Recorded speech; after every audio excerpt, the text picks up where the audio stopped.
नमस्कार दोस्तों, मैं एडवोकेट राजू अग्रवाल। आज हम बात करेंगे उन ग्राउंड्स के बारे में जो हिंदू मैरिज एक्ट के अकॉर्डिंग दिए गए हैं, जिसके आधार पर पति या पत्नी तलाक की पिटीशन फाइल कर सकते हैं। जो पहला आधार है वो है अडल्ट्री।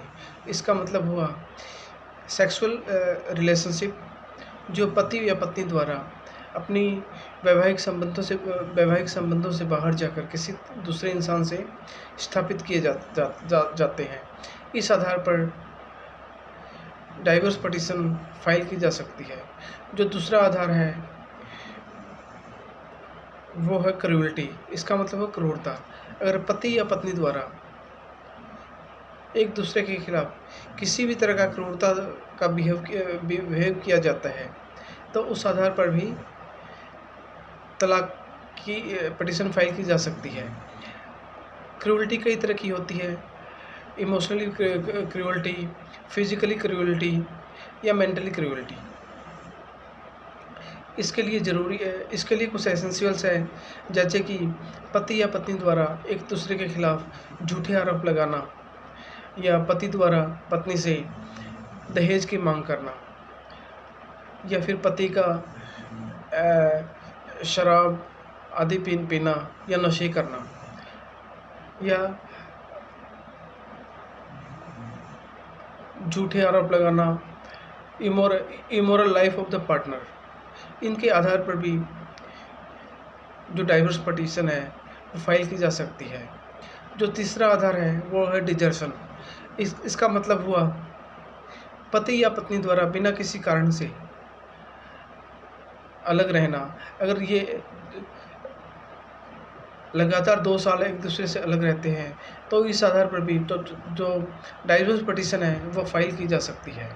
आगे चौथा आधार है कन्वर्शन। इसका मतलब हुआ पति या पत्नी द्वारा अपने धर्म को किसी और धर्म में कन्वर्ट कर लेना, तो इस आधार पर भी डाइवोर्स पिटीशन फाइल की जा सकती है। आगे है मेंटल डिसऑर्डर। इसका मतलब हुआ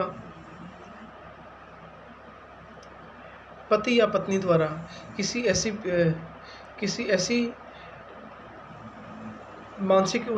मानसिक स्थिति होना जिसके होते हुए पति या पत्नी का एक दूसरे के साथ रहना इम्पॉसिबल हो, तो उस आधार पर भी डाइवोर्स पिटीशन फाइल की जा सकती है। आगे है कम्युनिकेबल डिजीज़। इसका मतलब हुआ कोई ऐसी बीमारी जिसके रहते हुए पति या पत्नी का साथ रहना पॉसिबल ना हो, तो उस आधार पर भी डाइवोर्स पिटीशन फाइल की जा सकती है। आगे है नेक्स्ट जो आधार है वो रेनुसिएशन। इसका मतलब हुआ पति या पत्नी द्वारा संसार का मोह भंग करते हुए संन्यास ले लेना। अगर पति या पत्नी दोनों में से किसी द्वारा संन्यास ले लिया जाता है तो इस आधार पर भी डाइवोर्स पिटीशन फाइल की जा सकती है। जो नेक्स्ट आधार है वह प्रेजम्पशन ऑफ डेथ। इसका मतलब हुआ अगर पति या पत्नी द्वारा दोनों में से कोई एक 7 सालों से गुम हो जाता है, काफ़ी खोजबीन करने के बाद पड़ताल करने के बाद भी उनका कोई पता नहीं चलता, तो इस आधार पर भी पति या पत्नी द्वारा डाइवोर्स पिटीशन फाइल की जा सकती है। आगे है अनसाउंड माइंड। इसका मतलब हुआ कोई ऐसी बीमारी जिसका इलाज संभव ना हो और जिसकी वजह से उसकी जो मानसिक स्थिति है अनसाउंड माइंड हो गया हो, तो इस आधार पर भी डाइवोर्स पिटीशन फाइल की जा सकती है।